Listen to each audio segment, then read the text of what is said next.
আমরা ভিন্ন ভিন্ন দল করতে পারি। জামায়াতে ইসলামের একটা আইডিওলজি আছে, বিএনপির একটা আইডিওলজি আছে, এনসিপির একটা that's why we believe in multi party democracy, that's why এতগুলো দল আছে। But at the end of the day আমরা যে সমাজটাকে ভালো করতে চাই, আমরা যদি রাজনীতিকে স্বচ্ছ করতে চাই, পরিচ্ছন্ন করতে চাই, ট্রান্সপারেন্ট করতে চাই, তাহলে কিন্তু আমাদের সকলের এক জায়গায় একমত হতে হবে।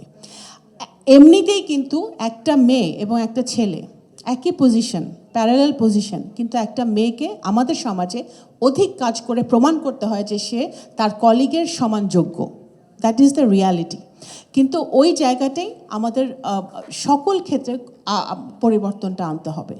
পরিবর্তনটা আনতে হলে আমি নিজে বিভিন্ন সময় ভুক্তভোগী ছিলাম, but I am very fortunate যে আমার দল, আমার ফ্যামিলি আমাকে সবসময় সাপোর্ট করেছে, কারণ ফ্যামিলি সাপোর্টটা অনেক দরকার হয়। ফ্যামিলি সাপোর্ট, আপনি যখন দেশের জন্য কাজ করবেন, আপনি দলের, বিশেষ করে বাংলাদেশে যেখানে গত 17 বছর কোনো ডেমোক্রেসি ছিল না, আমাদের মেয়েরা রাস্তায় লাঞ্ছিত হয়েছে, অপমানিত হয়েছে, জেলে গেছে, তো অনেক কষ্ট করে আমাদের নারীরা পলিটিক্স করে। বিরোধী দলের পলিটিক্স তো আরও কঠিন।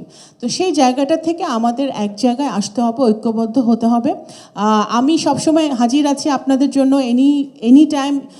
আপনারা যদি কোনো রকম সাপোর্ট আমি করতে পারি, আপনাদেরকে অবশ্যই আমি করব। এবং আমি আমার দলের ভিতরেও চেষ্টা করি যারা নারীদেরকে বিভিন্নভাবে সহযোগিতা করতে।